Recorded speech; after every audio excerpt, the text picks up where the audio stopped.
পরহেজগার সেই ব্যক্তি, স্বচ্ছ সেই ব্যক্তি, পাপ হলেই ক্ষমা চায় যে।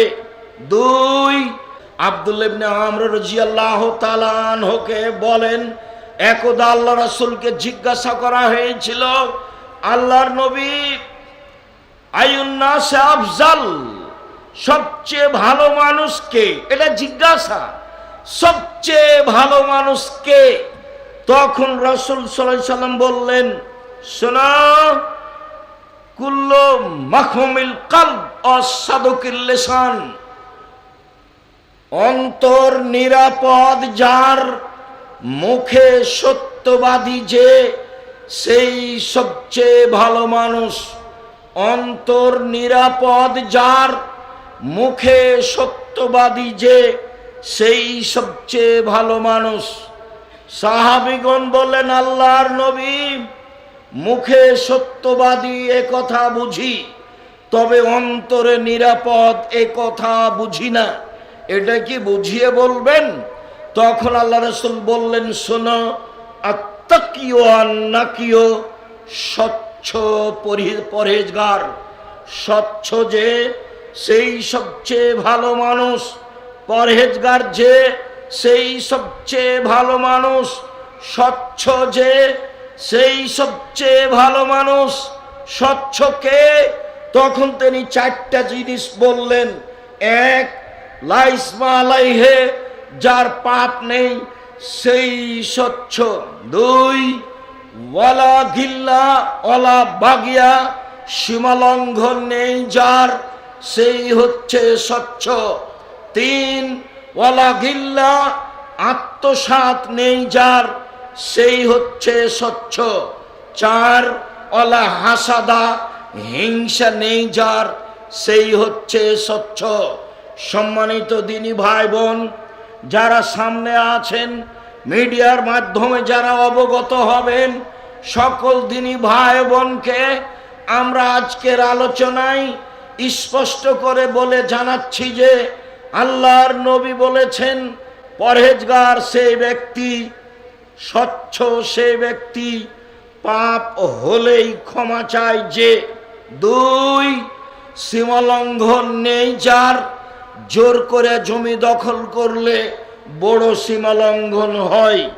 দাঁড়িপাল্লা হয়ে গেছে পূর্ণ, আমার হাতে একটা মরিচ আছে, মরিচটা আমি তার ডালিতে রেখে দিলাম না, আমি নিয়ে নিলাম, এইটা হলো ছোট সীমালঙ্ঘন। সীমালঙ্ঘন নেই যার, সেই হচ্ছে স্বচ্ছ পরহেজগার। 3, আত্মসাৎ নেই যার, সেই হচ্ছে স্বচ্ছ পরহেজগার। সভাপতি, সেক্রেটারি, মসজিদের হোক, গ্রামের হোক, চেয়ারম্যান, মেম্বার, এমপি, মন্ত্রী, যাদের মাধ্যমে 10 টাকার ক্ষতি হয়, তারা স্বচ্ছ নয়, তারা পরহেজগার নয়। 1 রমজানে 10 বার উমরা করলেও হবে না।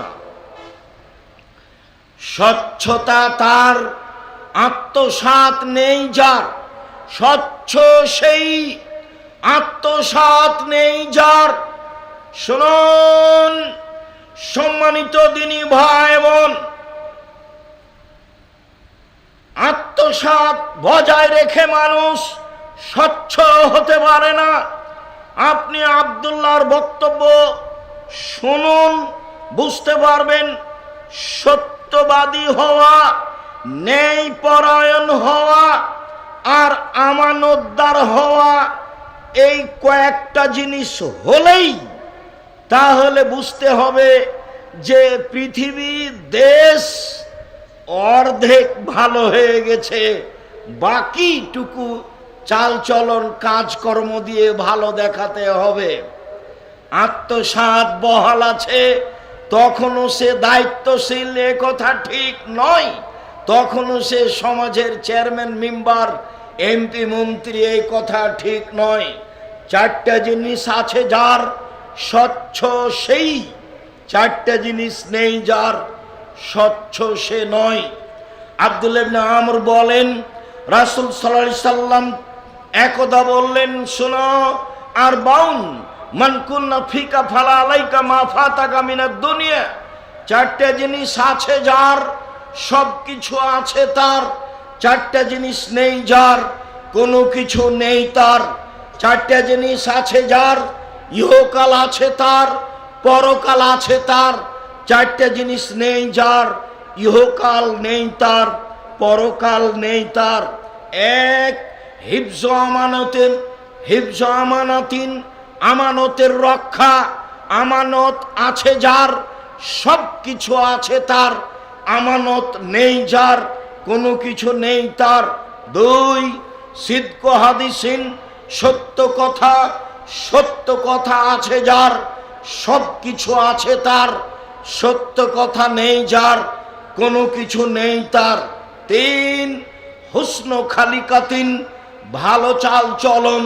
ভালো চাল চলন আছে যার, ইহকাল আছে তার। ভালো চাল চলন আছে যার, পরকাল আছে তার। ভালো চাল চলন নেই যার, ইহকাল নেই তার। ভালো চাল চলন নেই যার, পরকাল নেই তার। চার, ইফাতুন ফি তুআমাতিন, বৈধ রুজি। বৈধ রুজি আছে যার, ইহকাল আছে তার। বৈধ রুজি নেই যার, পরকাল নেই তার। বৈধ রুজি আছে যার, পরকাল আছে তার। এই চারটা জিনিস আছে যার, ইহকাল আছে তার, পরকাল আছে তার। এক, আমানতের রক্ষা। দুই, সত্য কথা। তিন, ভালো আচরণ। চার, বৈধ রুজি। সম্মানিত দিনী ভাই বোন, একজন সাহাবী বলেন, মোজাইনা কাবিলার সাহাবীগণ বললেন, আল্লাহর নবী, মা খায়রো মা উতিয়াল ইনসান, মানুষকে যেসব নিয়ামত অনুগ্রহ আল্লাহর পক্ষ থেকে দেওয়া হয়েছে তার সবচেয়ে উত্তম কোনটি? আল্লাহর নবী একটু বলেন তো, মানুষকে তো অনেক নিয়ামত দেওয়া হয়েছে, দুই হাত নিয়ামত, এক হাত নেই যার, তাকে জিজ্ঞাসা করলে বোঝা যাবে এক হাতের দাম কত। এক পা নেই যার, তাকে জিজ্ঞাসা করলে বোঝা যাবে এক পার দাম কত। এইগুলো আল্লাহর নিয়ামত। বলেন তো আল্লাহর নবী, আল্লাহ যে মানুষকে নিয়ামত দিয়েছেন তার সবচেয়ে উত্তম কোনটা?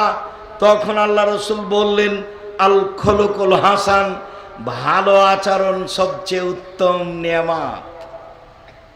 যার ভালো আচরণ নেই তার কোনো নিয়ামত নেই। আজ থেকে মুখ বন্ধ রাখবেন, যেমন মানুষের সাথে ভালো আচরণ করবেন তেমন। আমি আব্দুর রাজ্জাক বিন ইউসুফ আপনার পাশে থেকেই ইহকাল পরকালের সফলতা অর্জন করতে চাই। ভেবে দেখুন।